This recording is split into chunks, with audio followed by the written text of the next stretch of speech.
So first, important to note that your students have been assigned a counselor. There's 6 of us in total. We follow students throughout the time they're in high school.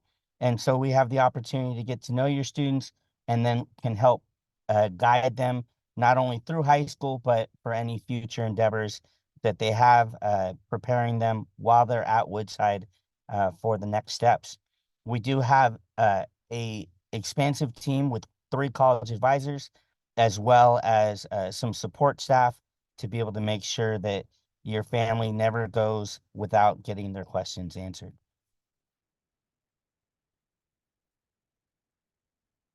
We do work together as a team. And what that means is your school counselor, whoever is assigned to your student, will follow them all 4 years, but also a college advisor is assigned to your student that will follow them all 4 years as well. So they're really the 2-point people that you can ask any questions related to high school and post high school opportunities.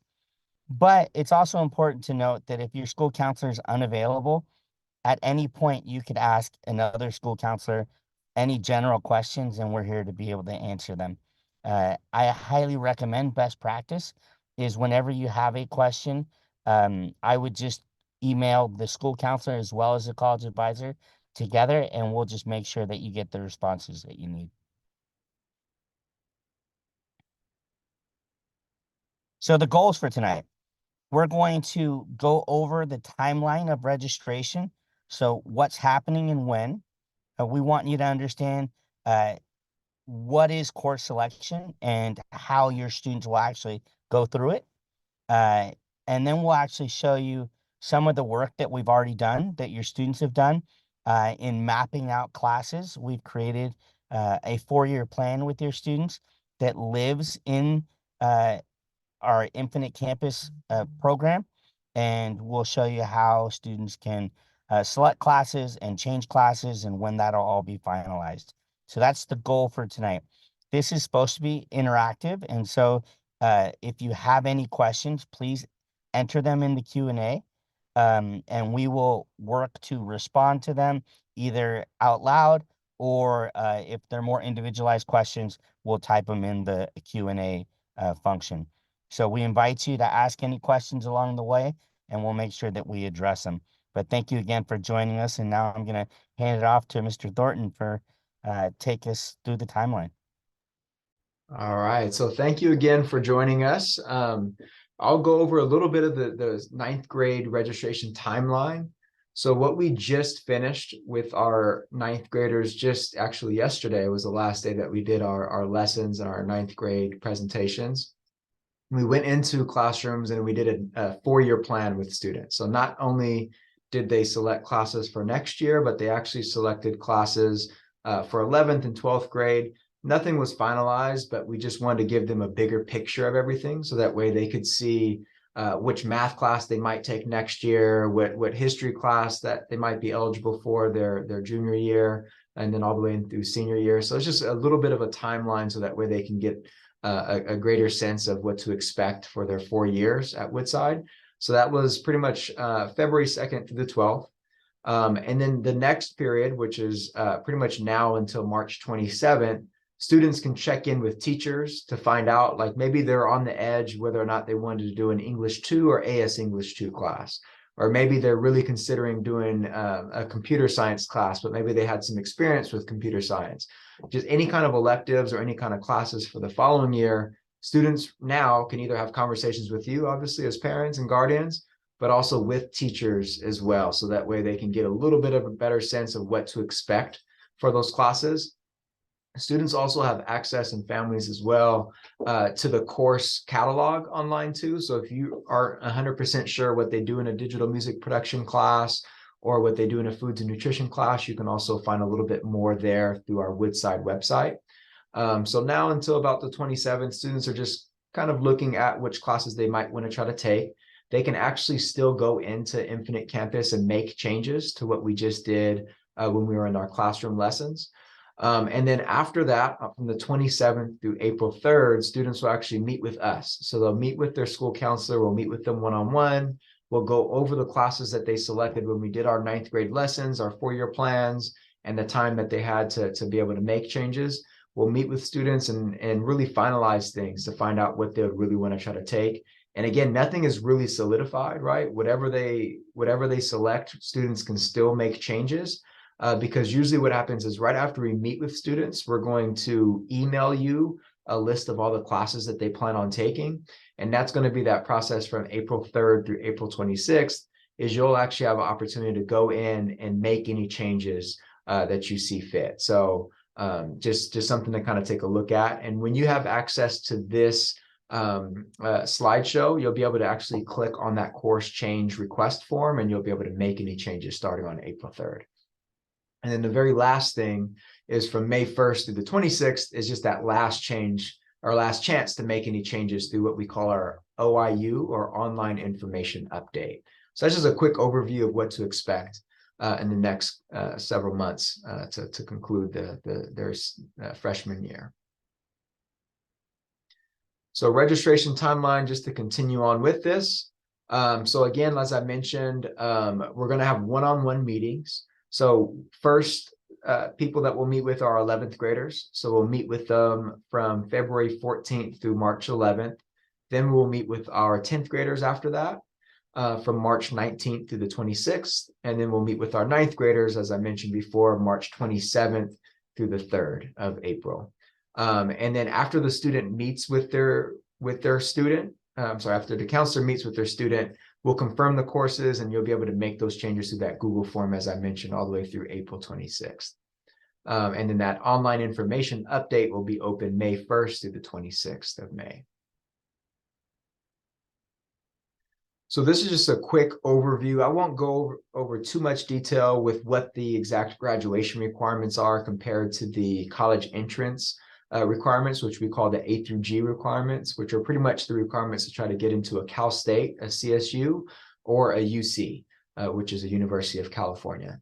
The main differences are for graduation. Technically, if a student gets a D- in a class, they'll earn credit. We never strive for D- obviously, but if a student did get a D- in a class, they will actually earn 5 credits for that class.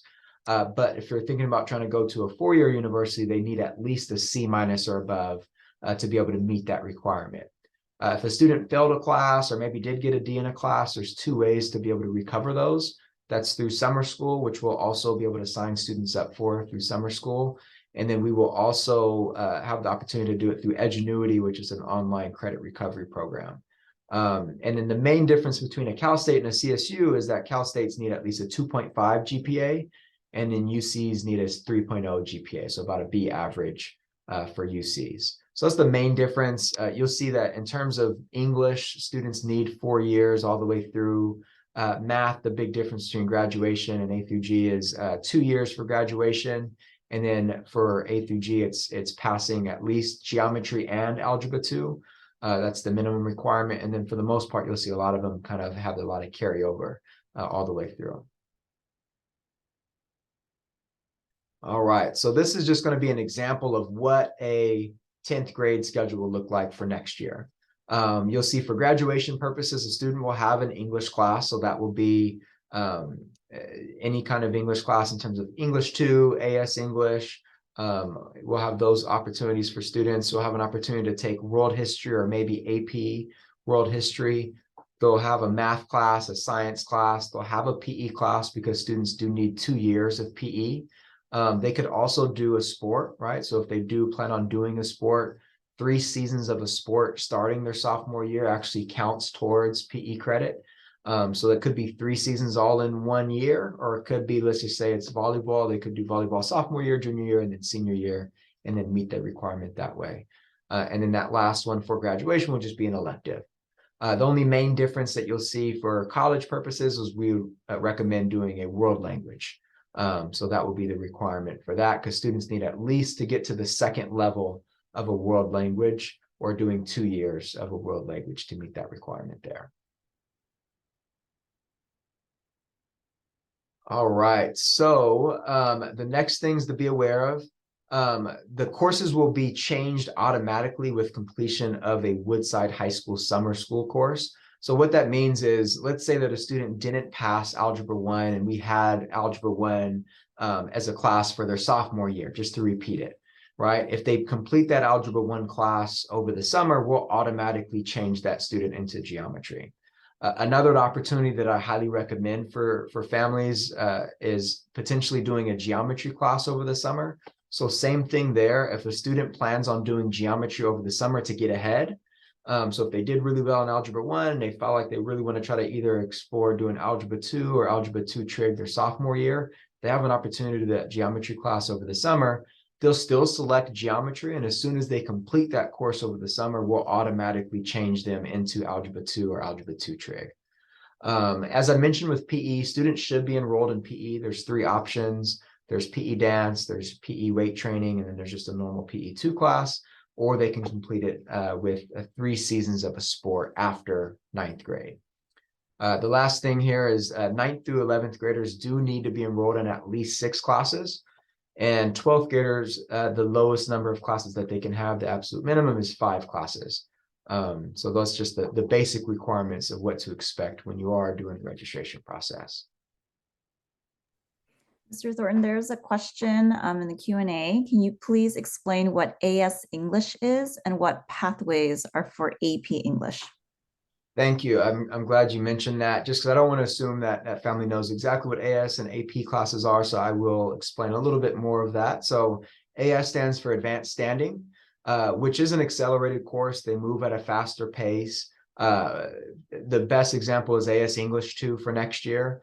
If a student is really strong in English, or maybe they just really want to challenge themselves, the biggest difference is going to be just the expectations, right? So maybe in an English 2 class, there might be a 3 to 5 page research paper. And then in that AS English class, it might be a 5 to 7 page research paper. They might cover a little bit more material. They might read a little bit more books in those classes. Really, that AS class is preparing students for their junior year, where they'll have an opportunity to take AP English or advanced placement. One of the biggest differences between an AS class and an AP class is AS is not weighted, and I'll explain what weighted means, and AP classes are weighted. So essentially what AP class, it's a college level class. So, and when we mean weighted, it means that they get a grade bump for taking that class. So if they get a C in that class, and in terms of their GPA, it will count as a B would count as an A, and then an A gives you that grade bump of 1 point above. That's how some students can end up with above a 4.0. Yeah, but that's a great question about the AS and the AP. Was there a second part of that question, or was that the main? Okay. The second part was just what pathways are there for AP English? And I think you answered it earlier. Yeah, I would recommend, if a student plans on taking AP English, whether that's their junior or senior year or both, I would recommend doing AS English next year. But great question. So what we'll do now is move on to talking about Infinite Campus. And so after the school counselors went into the different English classrooms to develop a 4-year plan with students then put as much as they could into Infinite Campus. And so in order to see what courses your student selected, the website to go to would be portal.seq.org. You can enter as campus student if you're the student, and then log in with their Sequoia username, ID, and password. Once you're inside Infinite Campus and you're logged in through the portal, the option that students went into was the academic planner, which is under academic plan. It's one of the items on the left menu bar. So after clicking on those 3 horizontal lines, academic plan is one of those options. They could have chosen to put something under post-grad location and post-grad plans, but we encourage students to just click the next button, because regardless of what they put, they would still be able to input courses.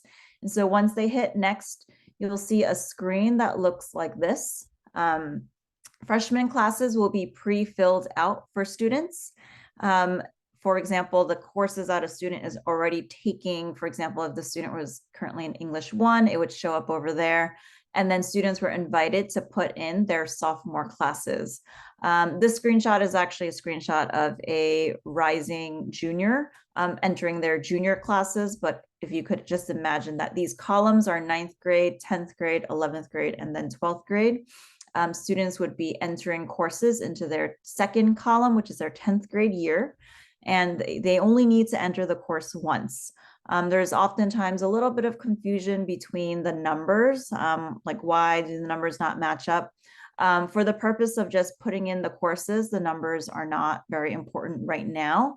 The numbers ultimately do count credits, but because the courses are only being entered one time, the academic planner will say that the student is short credits. But essentially they will look for the class that they're taking under the respective subjects. So English 2 or AS English 2 would be found under English. Any visual performing arts classes would be found under visual performing arts. I think the only one that's a little tricky for students is locating the languages. Language levels 1 and 2 are found under electives. And then level 3 or higher is located in a separate category, which is called CTE or World Language Level 3. And the reason why level 3 and higher is there is because that fulfills the graduation requirement, whereas levels 1 and 2 are purely elective credits for students. And so they will enter all their classes for sophomore year. And if they have extra time, they enter their junior and their senior year classes as well. And as Mr. Thornton mentioned earlier, this is by no means set in stone. This is just the starting the conversation with students, and we hope that they will share this with you for what they're preliminarily thinking for course registrations for next year and for the next 3 years after that. And so the little checklist that we have for students in their classes for next year, they should have at least 6 classes. There is a minimum of 6 courses, and at the very, very least, students have to have English and history because every semester of English and history is required in order to graduate. So a student must take English and history every semester of high school in order to fulfill their graduation requirements. Ideally, for next year, they would also have a math, a science, and a world language to stay competitive for college. And I don't just mean four-year colleges, I also mean this would better prepare students for community college as well. One of the things that I love to tell students is, yes, the graduation requirement for math is in theory only 2 years, but a lot of careers actually do require math. And one great example is to be an electrician or to be a plumber. Because there's such high demand to get into the union and to get into the training programs, apprenticeship programs, what they'll do is they'll rank students based on math scores.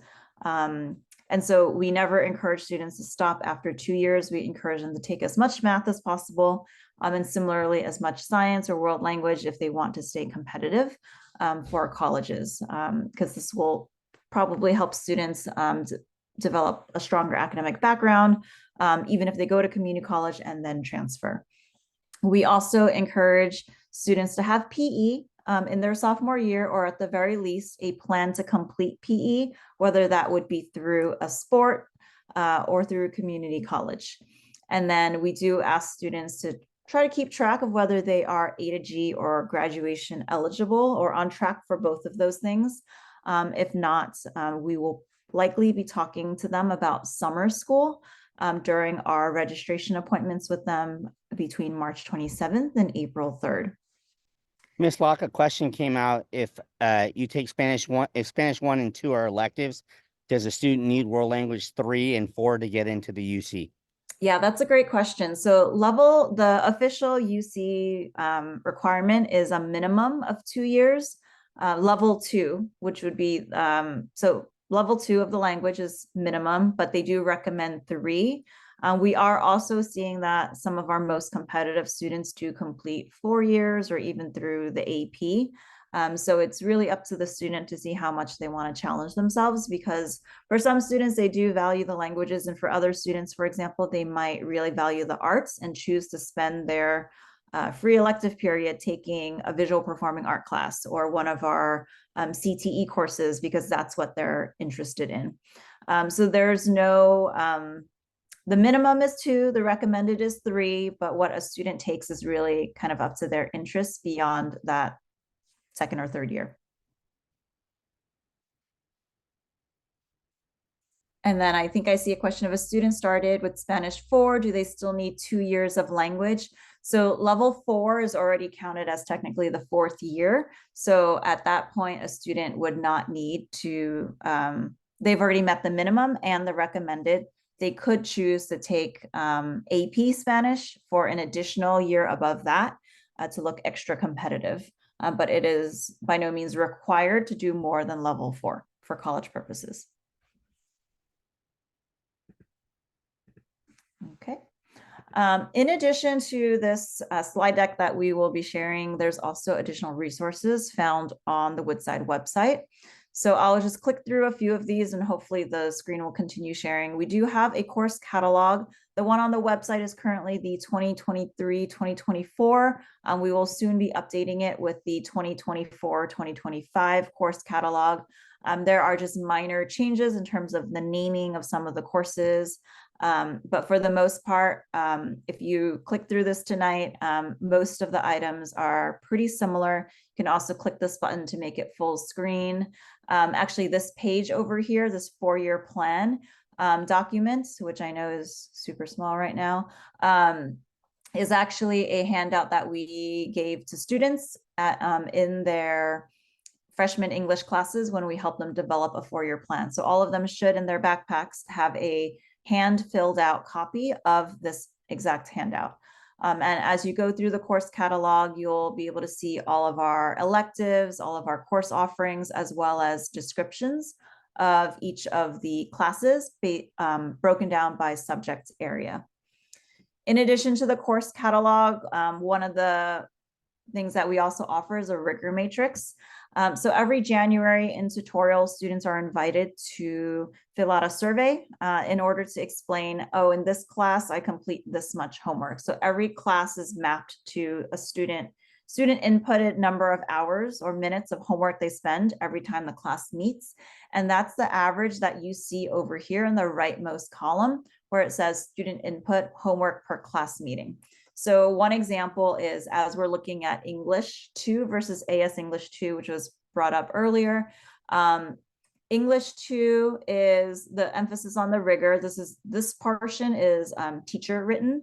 There's an emphasis on reading the short stories, Socratic seminars, writing multi-paragraph responses. The teachers believe they are assigning about 20 to 45 minutes of homework. Teachers are also requiring that there's outside reading and doing a research paper, and students are pretty much reporting about 30 to 40 minutes, which is right on the mark for what teachers are expecting students to do. You can compare English 2 to AS English 2. Over here, the emphasis on the reading, emphasis on the rigor, I would actually say the highlights, I would say, would be a heavy reading load and then timed in-class essays. Those on-demand writing assignments are meant to prepare students for the AP exam. The teachers believe that they're assigning about 30 to 90 minutes of homework each time the class meets, so every other day. And students are reporting about 50 to 60 minutes. And so one way to use this rigor matrix for students would be to count the number of hours of homework they would have in a given day. Students take about 6 to 7 classes. If they were to have a very unlucky schedule, they might end up with all of their advanced classes all in the same day. You might want to total up the 4 hardest classes, 3 to 4 hardest classes you have, and count how many hours of homework you have. You would subtract from the, I guess you would add to your homework hours the amount of after-school commitments you have, whether it's home responsibilities, sports, social life, sleeping, eating, self-care, all of those things. And that's how a student generally can try to start balancing and thinking about whether they have the time to commit to those classes. This is also broken down by subject. So it starts with English, it moves to math, and then similarly, you can compare your science courses as well as your history courses. For example, your world history versus your AP world history. And then the other electives are listed here as well. The Rigor Matrix is a great resource for students who are interested in taking a lot of advanced courses and understanding how to balance their time, as well as for students who are trying to take their first advanced course and really trying to understand what the difference is between taking a grade level course versus an advanced course. And then we showed this earlier, Mr. Thornton talked about this, but there is also a hyperlink to our graduation requirements versus our A to G requirements on the website as well. And then the last resource to provide you with is our main Woodside website. Lots of resources found on the guidance and counseling tab over here. And in particular, you can kind of look through some graduation requirements as well. And then I believe there was a question earlier about 7 classes in the sophomore year. Under our website, you can actually find a link to approved 7th courses you can take as a 7th course. And this provides you with a list of classes that you can take as a 7th course, not necessarily your 7th period, but just 7 in terms of the number of classes that are in the schedule. And with that, we will take additional questions.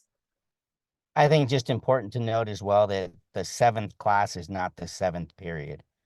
7th class could be any period of the day, not one is dictated with the other.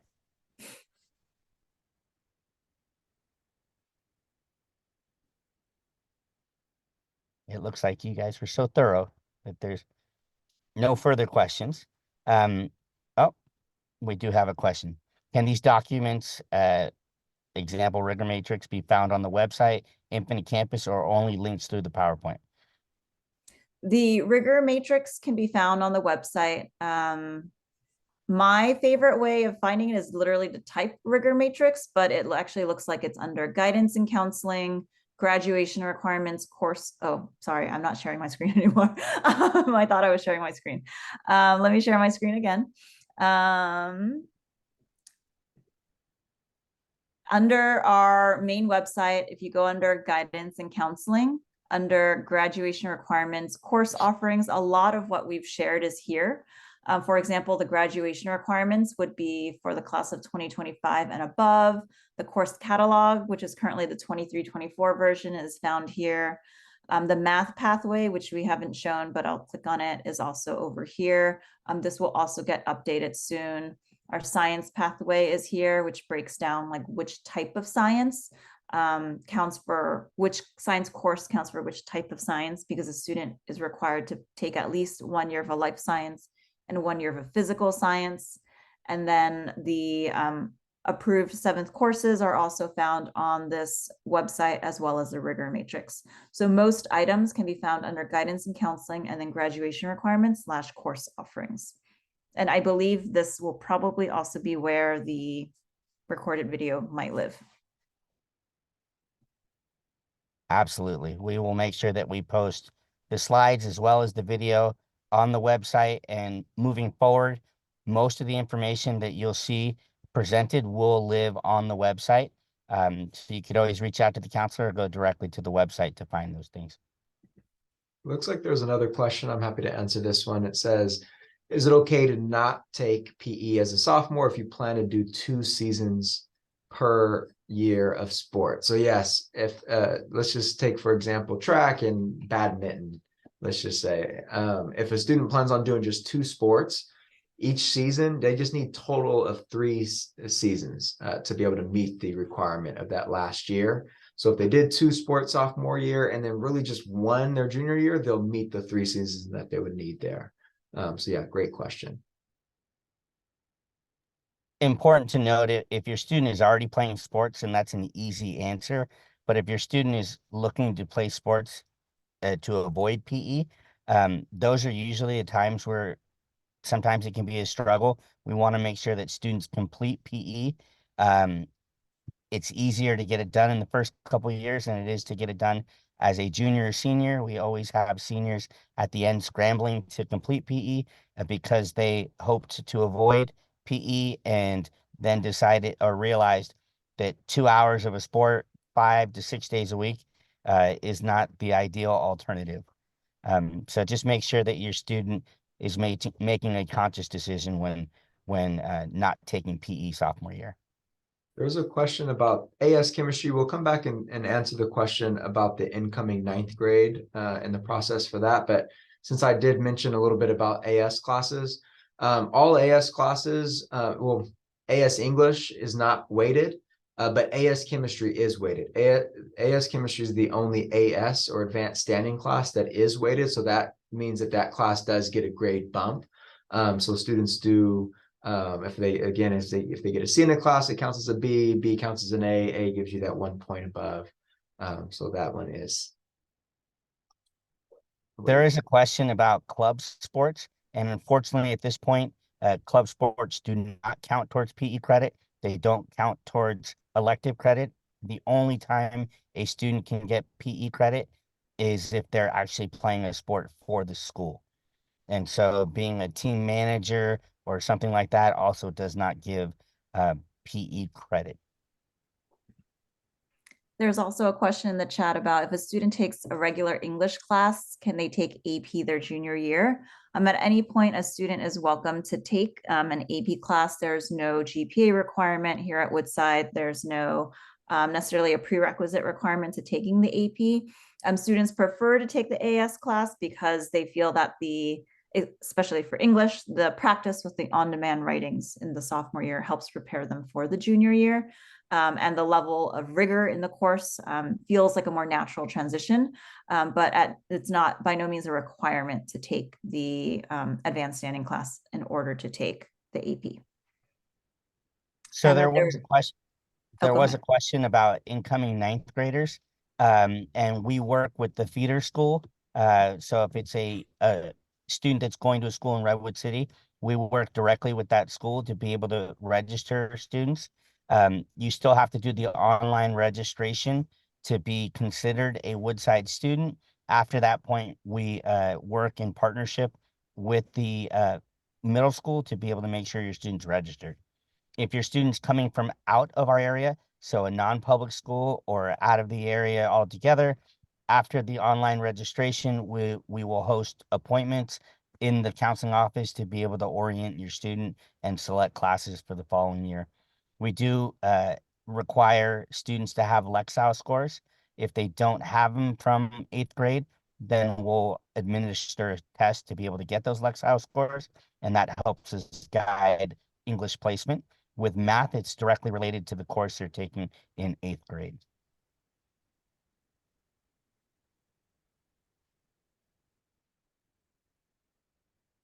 There's a question about how do you choose between chemistry and physics for students who took biology this year? This, I would probably say, is kind of a conversation with the student about thinking about their future plans.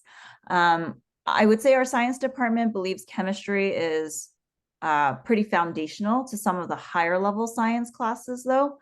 So I think in general, and Mr. Negri, correct me if I'm wrong, our science department does prefer that students take chemistry over physics. But for a student who, for example, knows they're interested in engineering and would like to dip their toes into physics, it could be a good option for them as an intro to physics before they maybe attempt AP physics later on.